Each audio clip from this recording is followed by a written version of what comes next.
Hi, I'm Maddie, and I will be summarizing the introduction of the origin of species.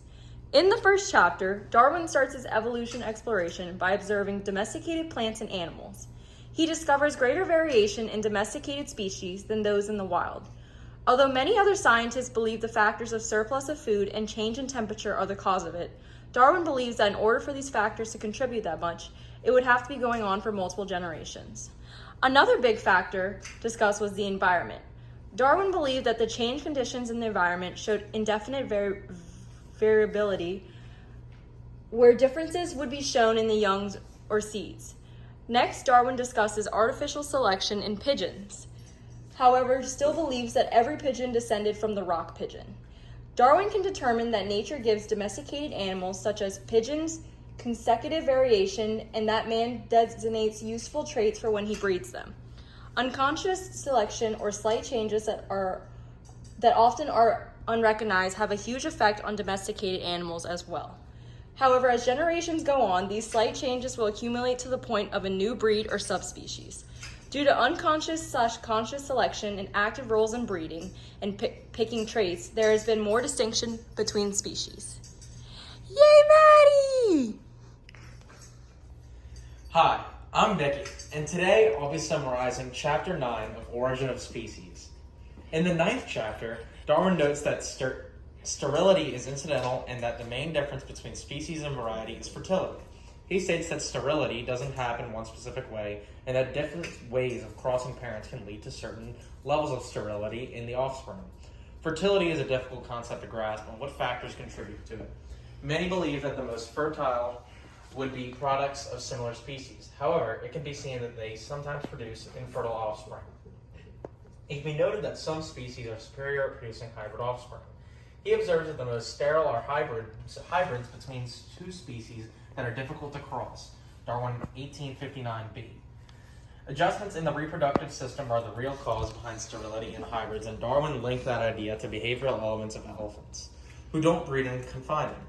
Using dimorphic and trimorphic plants, Darwin determines that reproductive characteristics exhibit infertility of offspring, while physical characteristics don't help when predicting whether the offspring will be sterile. Darwin 1859b. When distinguishing the difference between mongrels and hybrids, Darwin concludes that without fertility, the offspring of species and varieties would generally be the same. Yay, Mickey! Good job! Hi, I'm Brody, and I will be discussing one of the scientific progresses made on the crossing parents' effects of offspring sterility since Darwin's time. Since the original publication of Origin of Species, a great deal of progress has been made in studies of crossing parents and its effects of the offspring sterility. For example, Kumano and others found that using the sterile insect technique with a combination of gamma radiation can encourage sterility. They experimented with the West Indian sweet potato weevil, Eusepes postfactaceus, to determine the correlation between the irradiation dose and fertility. For the first trial, virgin irradiated weevils were inaugurated with 14 to 18-day-old virgin non-irradiated weevils of the opposite sex and allowed to mate for 7 days. For the second trial, irradiated males were to mate with virgin females for the same 7 days, allowing for oviposition or the process of laying eggs. It was found that males irradiated with 125 GY or 75 GY had reduced fertilization ability compared to the controlled males. As for the females, there were no noteworthy difference between the treatments due to female weevils being more perceptive to radiation.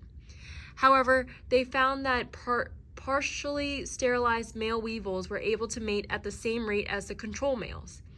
They concluded that limited sterilization would greatly expand the effective duration of mating propensity in irradiated weevils. Good job, Brody! Another example of further progress made on this topic would be overcoming hybridization barriers in potatoes using ploidy manipulations.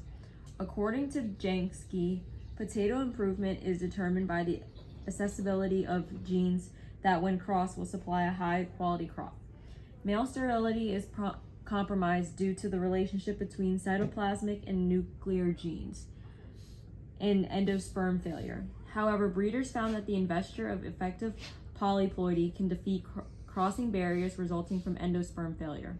Also, apprehension of endosperm balance numbers permits breeders to anticipate interspecific crossing success to where they can form strategies to utilize EVN such as somatic doubling. Somatic doubling can control sterility by providing pairing partners for chromosomes. Another successful breeding technique is unilateral sexualized polyploidization, USP, where a tetraploid offspring is created if each parent gave a gamete carrying 1/2 the parental premeiotic chromosome number. It was found that some hybrids between species in different taxonomic series may exhibit sterility due to decreased chromosome pairing at meiosis. Occasionally, ploidy manipulations are integrated with bridge crosses to overcome hybridization barriers. Studies show that triploids were fully sterile, but when doubled with colchicine, they were able to produce highly fertile hexaploids. These days, potato breeders are lucky to have many resources and techniques to provide highly fertile and quality crops. I'm Brody, and I'm going to be doing the summary of concluding chapter 14 of Origin of Species. In the last chapter, Darwin goes in depth of how classification among species isn't just based on similarities and differences. He believed it was a much more complex process.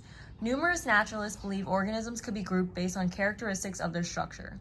Darwin thought that this was completely wrong. He described the process of classification during his time as based on chains of affinities, used as explanation for the affinities of the extinct forms of life, both to each other and to living forms. He was very assertive when discussing the best way to determine where a species descended from was by focusing on traits that they were least likely to be modified. For example, he took note that morphology in multiple different organisms were found to be very similar and tied that with natural selection, saying that those parts in an organism had more chance of variability. Physical traits like that are responsive to adaptation specifically to the environment. Development in the embryo was a very important topic for Darwin in the subject of natural history. He used it as evidence that many organisms that appear different as adults can be grouped together based on a common ancestor. And that's all. Say bye, Brody!